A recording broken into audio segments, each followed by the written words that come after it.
எந்த குறளை வேணாலும் எடுத்துக்கங்களேன். யாகாவாராயினும் நாகாக்க அப்படின்னா எவனா இருந்தாலும் சூப்பர் குறளுங்க அது. எவனா இருந்தாலும் நாக்க என்ன பண்ணு,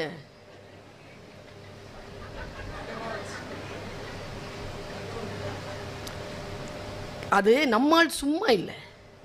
குருநாதர் சொல்றார் யாகாவராயினும் நாகாக்க சொல்லிட்டாரா, கம்முன்னு போக வேண்டியதானே. கேள்வி கேட்டான் திருப்பி, காவாக்கல் பதில் சொன்னார் தாத்தா. சோகா அப்பர் சொல்லி இழுக்கப்பட்டு உன் வாய் இருக்குல்ல, உன் நாக்கு, அதாலேயே உனக்கு இழுக்கு வரும். சில பேர் பேசும்போது பாவமா இருக்கோங்க. நான் செத்தாலும் மூஞ்சில முழிக்க மாட்டேன். நீ தான் செத்துருவியே, நீ எப்படி முழிப்ப நீ? இன்னொன்னு, அது அதிபுத்திசாலி. நான் செத்தாலும் வாசப்படிய மிதிக்க மாட்டேன். உன்னே தூக்கிட்டு போறதுக்கு 4 பேர் வேணும். நீ எப்படி ஏன் வாசலுக்கு வந்து மிதிப்ப? ஒளர்றதுங்க, ஒளர்றது.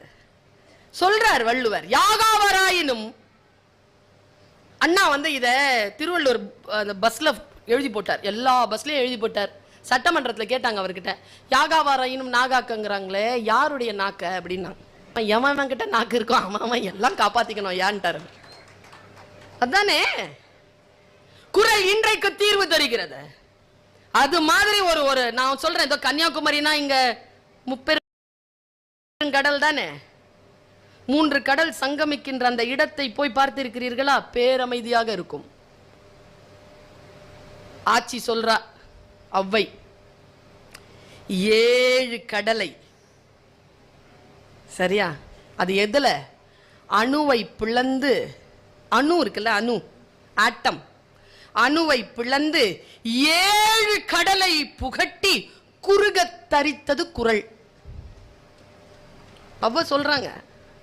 நான் உங்க மனசு அசைக்கிற மாதிரி ஒரு குறளுக்கான விளக்கம் சொல்லவா? இப்போ அதான் நான் ஊரெல்லாம் சொல்லிட்டு இருக்கிறேன் இந்த வருஷம். மனசு வலிச்சு சொல்றேன். டீச்சர் தானேங்க, என்ன இருந்தாலும் தாய் இல்லையா, என்ன இருந்தாலும் பெண் இல்லையா? இந்த 3 கேட்டகரிக்கு அப்புறமா தாங்க பேச்சாளர்லாம்.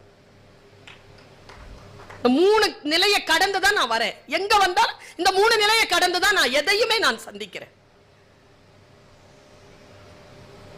ரொம்ப நல்ல குறள். நான் சொன்னா இப்ப எல்லாரும் சொல்லிடுவீங்க. தோன்றிர் அகுதிலார் என்ன அர்த்தம்? இல்ல, சில பேர் சிரிக்கிறது ஏன் தெரியுமா? நீ ஏதோ ஒரு விளக்கத்தை வச்சிருக்கல்ல, அத சொல்லு. நான் சொல்லி ஏன் மாட்டிக்குவான உன்கிட்ட? அதான் முதல்ல இருக்கிறது இல்லைன்னு சொல்றிய. இங்க பாருங்க,